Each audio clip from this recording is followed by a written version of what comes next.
once I'm at this window, the first thing it's asking me is, where do you want to save the backup? Well, I have three options here. One is on hard disk, second one is on DVDs, and third is on a network location. We can see by default we have dotted in on a hard disk. Well, right now we only have Windows and drivers and patches installed, so our image is going to be fairly small. So if we wanted to, we could put it on DVDs. It may fit on one DVD. I don't know of any network locations where, something as big as this is going to fit. So realistically, on a hard disk is going to be our only option. The second thing that we need to do is click on this drop down and choose the correct hard drive. So you may have multiple drives connected. You may even have a thumb drive connected. So down here where it says recovery L, that is my thumb drive that is connected. So what I want to make sure is I have the correct one selected, and it says 2 terabyte drive is the one that I want. And then from here I'm going to go ahead and click next. And then it's telling me any existing image for this machine will be overwritten. I did do a backup earlier, so I'm going to overwrite the earlier backup with this backup.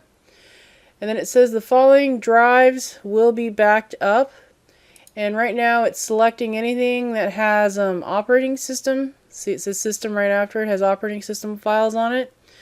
So I have operating system files located both on my C and my E drive. Sometimes you're presented with a checklist here where you can check the things that you can back up.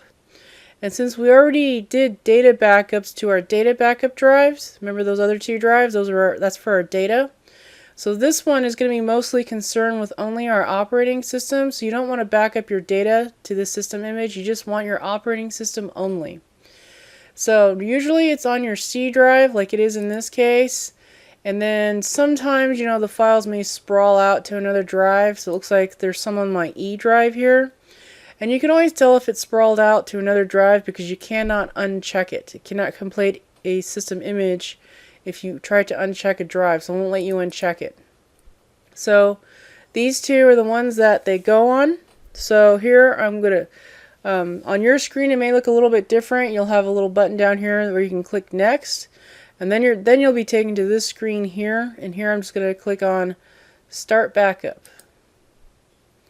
And as soon as I do that, it's going to take a little while. And this totally depends on how fast your hard drives are and how much it needs to back up.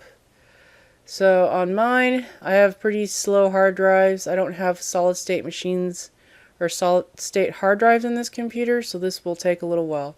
So I'm going to pause the video and then turn it back on once it's done doing its backup.